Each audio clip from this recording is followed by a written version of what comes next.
আসসালামু আলাইকুম। আশা করি সবাই ভালো আছেন। কৃষি ও খামারি ইউটিউব চ্যানেলের পক্ষ থেকে আপনাদের সকলকে জানাই আন্তরিক শুভেচ্ছা অভিনন্দন। আজ আমি আপনাদের দেখাবো উন্নত পদ্ধতিতে কিভাবে শশা চাষ করা যায় বা বেশি লাভজনক প্রক্রিয়াটি। আপনারা দেখতে পাচ্ছেন সারিবদ্ধভাবে খুব সুন্দর শশার গাছ এবং কাঁকরোলের গাছ লাগানো হয়েছে। তো এই মাচান প্রক্রিয়াটা ইউনিক, যেটি অল্প জায়গায় অল্প খরচে এবং অল্প কষ্টেই মাচানটি দেওয়া যায়। পাশাপাশি উল্লেখ্য আরেকটি বিষয়, সেটি হচ্ছে মাটির বীজতলা যেখানে বা চারা রোপণের স্থানটিতে আপনারা দেখতে পাচ্ছেন পলিথিন দেওয়া আছে। এই পলিথিনের একটি বিশেষত্ব আছে। পলিথিন দেওয়ার মূল কারণগুলো আমি আপনাকে একটু বলি সংক্ষেপে। পলিথিন দেওয়ার কারণটা হচ্ছে তীব্র রোদ থেকে গাছের গোড়াকে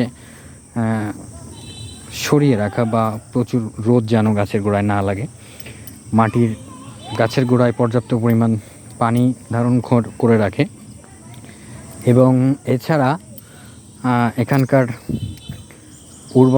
মাটির উর্বরতা ধরে রাখার জন্য এই পলিথিন বা পলিব্যাগের ব্যবস্থাটা অনন্য আর কি, অন্যতম বললে চলে। আপনারা দেখতে পাচ্ছেন অলরেডি কিছু গাছে আপনার ফুল টুল এসেছে। আশা করা যাচ্ছে আগামী 10 থেকে 15 দিনের মধ্যেই এইসব গাছগুলোতে ফল হবে ইনশাল্লাহ। তো আপনারা দেখছেন বেশ একটু বড় জায়গা নিয়েই এগুলা রোপণ করেছেন। এই চাষির নাম হচ্ছে উজ্জ্বল রায়। এই ভদ্রলোক কিছুদিন আগে আপনার সেরা কৃষকের খেতাব অর্জন করেছেন।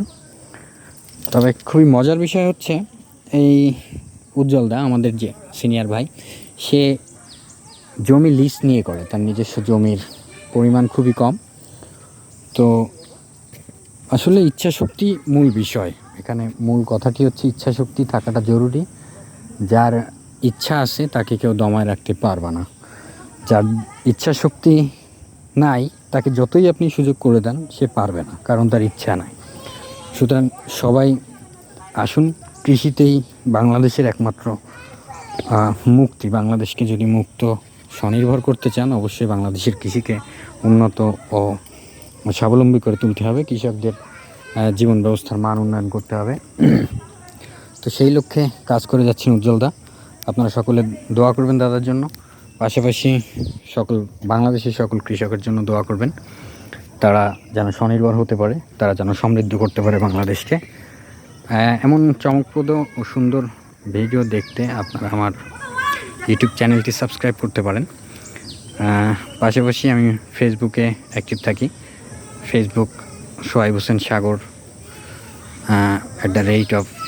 @com আপনারা যোগাযোগ করতে পারেন।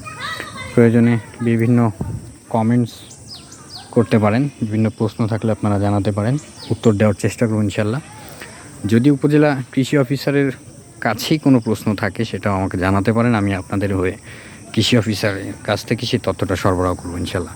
সকলে দোয়া করবেন আমার জন্য, আমার পরিবারের জন্য, বাংলাদেশের জন্য, বাংলাদেশের সকল কৃষকের জন্য। জয় হোক বাংলাদেশের, জয় হোক বাংলার সকল কৃষকের। ধন্যবাদ সকলকে।